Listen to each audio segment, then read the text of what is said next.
bertanya, tuan-tuan bila sebut JDT, tuan-tuan faham apa? Orang akan sebut Johor Darul Ta'zim. Malam ni jom kita cerita sejarah. JDT bukan singkatan untuk Johor Darul Ta'zim, tapi JDT singkatan dari segi sejarahnya adalah Johor Dengkis Tepuk. Ramai orang ketawa ya.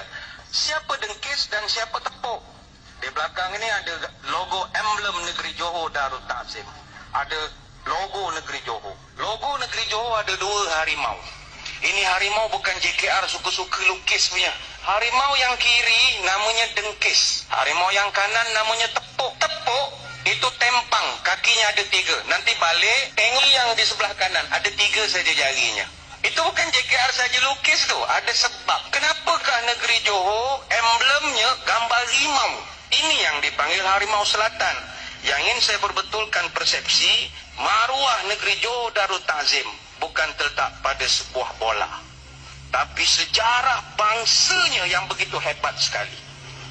Rupa-rupanya negeri Johor Darul Ta'zim tidak pernah dijajah oleh mana-mana kuasa.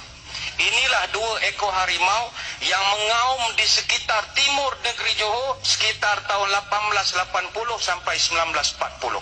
Bahkan kata orang tua-tua di Kota Tinggi, masih ada lagi harimau itu. Siapa yang berani pergilah cari.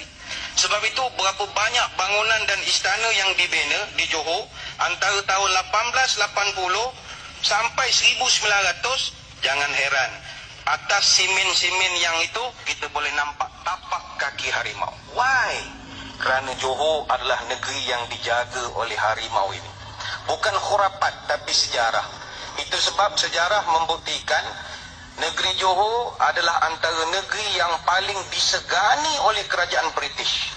Bayangkan almarhum Sultan Sir Abu Bakar Ibni almarhum Temenggung Daing Ibrahim Seri Maharaja Johor adalah Raja Melayu pertama di tanah Melayu ini yang berani berangkat ke England pada 22 Mac 1866. Tahun 1800 negeri Pahang masih perang saudara. Tapi Sultan Johor dia boleh berangkat pergi tahun 1800.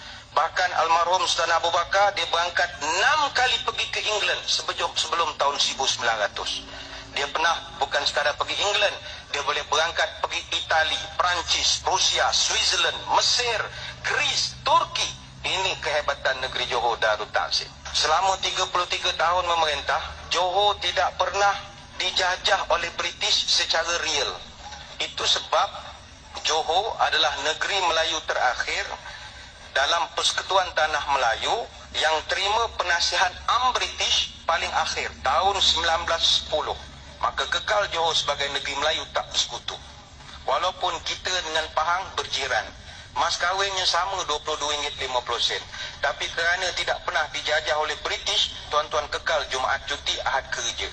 Apa sebab? Sejarah bangsanya.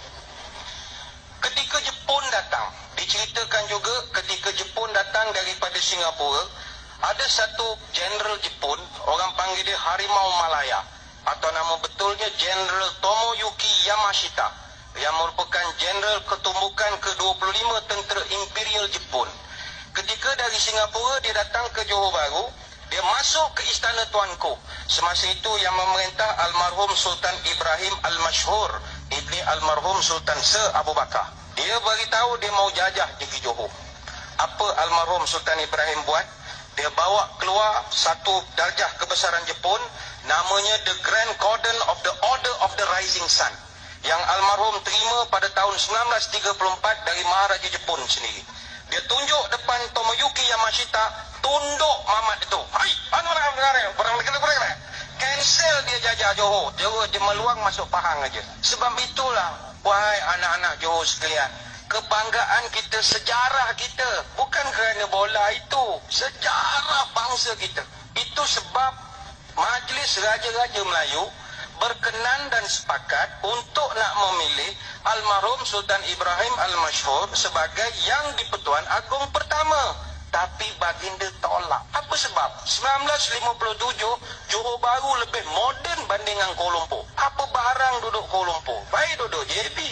Takdirlah tuanku menerima, nescaya duit dalam wallet kita malam ni bukan gambar Sultan Negeri Sembilan, tapi Sultan Johor. Inilah yang orang Johor kena bangga. Sebab itu JDT bukan sekadar Johor Darul Ta'zim, tetapi Johor Dengkis dan Tepuk. Carilah sendiri sejarah Dengkis dan Tepuk. Tanyalah kepada orang tua-tua ini. Harimau Selatan, yalah, tapi harimau juga gajah besar lagi. Tak boleh nak buat apa lagi.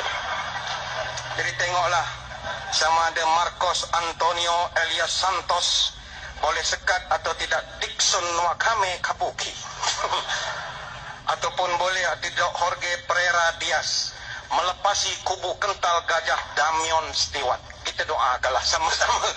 Mudah-mudahan. Bila cerita tentang hijrah dan kaitkan dengan bola, selesai. Bab JDT selesai.